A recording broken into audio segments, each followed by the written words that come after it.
நீங்கள் பார்த்துக் கொண்டிருப்பது 24 நியூஸ் தமிழ். நீலகிரி மாவட்டம் கூடலூர் கோக்கால் பகுதியில் வீடுகளில் விரிசல் ஏற்பட்டுள்ளதை புவியியல் துறையினர் இன்று நேரில் ஆய்வு. நீலகிரி மாவட்டம் கூடலூர் கோக்கால் பகுதியில் கடந்த ஜூலை மாத இறுதியில் பொதுமக்கள் குடியிருப்பு பகுதியில் நிலவிரிசல்கள் ஏற்பட்டது.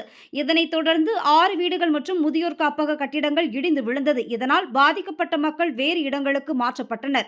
மேலும் கூடலூர் அரசு மருத்துவமனை கட்டுமான பணிகளால் இப்பகுதியில் வீடுகள் சேதமடைந்துள்ளதாக அப்பகுதி மக்கள் குற்றம் சாட்டி வந்தனர்.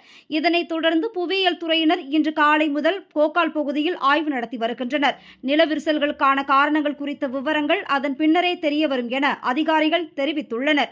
இதனிடையே பாதிக்கப்பட்ட மக்கள் தங்களுக்கு அரசு புதியதாக மாற்றிடத்தில் வீடுகள் கட்டித்தர வேண்டும் என அப்பகுதி மக்கள் கோரிக்கை விடுத்துள்ளனர்.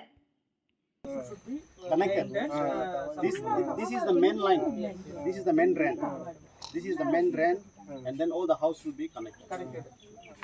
If there is no way to make channel, let's see the house from there and see the house like bottom.